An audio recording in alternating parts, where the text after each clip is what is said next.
सत्ता में आते ही घिर गए थलपति विजय। उन्हें सीएम की कुर्सी तो मिली है, लेकिन खजाना लगभग खाली बताया जा रहा है। एक तरफ जनता से किए गए बड़े बड़े मुफ्त के वादे हैं, तो दूसरी ही तरफ राज्यों पे लाखों करोड़ों का खर्च है। और अब ऊपर से प्रधानमंत्री नरेंद्र मोदी की देश को चेतावनी है कि सोना खरीदना कम करो, तेल बचाओ, खर्च बचाओ। यानी कि सवाल अब सीधा तमिलनाडु की नई सरकार पर खड़ा हो चुका है। क्या विजय अपने चुनावी वादे निभा पाएंगे या फिर तमिलनाडु अब आर्थिक संकट की तरफ बढ़ रहा है? नमस्कार, आप देख रहे हैं न्यूज गंगा और मैं हूं आपके साथ निशा भारद्वाज।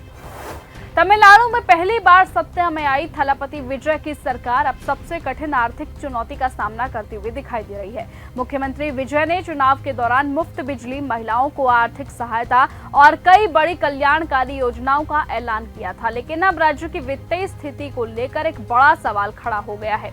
तो उधर प्रधानमंत्री नरेंद्र मोदी ने भी देशवासियों से बड़ी अपील की है कि पश्चिम एशिया के तनाव के बीच अनावश्यक खर्च कम करें, सोना खरीदने से बचे और ईंधन बचाएं। ऐसे में विजय सरकार पर दबाव और ज्यादा बढ़ता हुआ दिखाई दे रहा है।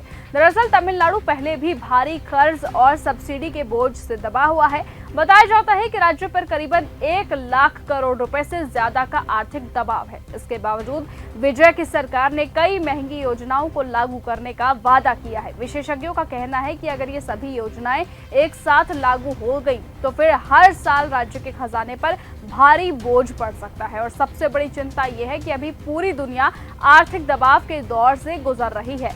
कच्चे तेल की कीमतें लगातार बढ़ रही हैं, रुपया कमजोर होता जा रहा है और भारत का विदेशी मुद्रा खर्च लगातार बढ़ रहा है।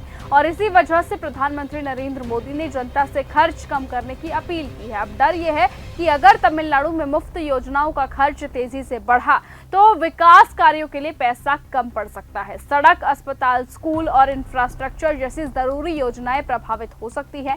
राजनीतिक जानकार ये मानते हैं कि विजय के सामने अब असली परीक्षा शुरू हुई है, क्योंकि चुनाव जीतना अलग बात है, लेकिन आर्थिक संकट के बीच सरकार चलाना सबसे बड़ी चुनौती होती है। ऐसे में अब फिलहाल तमिलनाडु की जनता की नजरें अब थलपति विजय पर टिकी है कि क्या विजय धीरे धीरे करके वादे लागू कर पाएंगे, आर्थिक संतुलन बनाए रखेंगे या फिर मुफ्त योजनाओं का बोझ राज्य की अर्थव्यवस्था पर भारी पड़ेगा। लेकिन अब आने वाले महीनों में इसका जवाब साफ दिखाई देगा। अब देखना होगा कि आखिरकार विजय कैसे इस स्थिति को संभालते हैं, कैसे जनता से कि अपने वादे पूरे करते हैं। फिलहाल आज की इस खबर में सिर्फ इतना ही। देखते रहिए और बने रहिए न्यूज गंगा के साथ। और आपको क्या लगता है कि क्या सचमुच विजय अपने वादे पूरे कर पाएंगे या नहीं? अपनी राय कमेंट में जरूर दीजिएगा। नमस्कार। अगर आपको यह हमारा वीडियो पसंद आया हो तो इसे लाइक और शेयर करना बिल्कुल ना भूलें। साथ ही हमारे चैनल न्यूज गंगा को सब्सक्राइब और फॉलो जरूर करें, ताकि देश और दुनिया की हर बड़ी खबर आप तक सबसे पहले पहुंचे।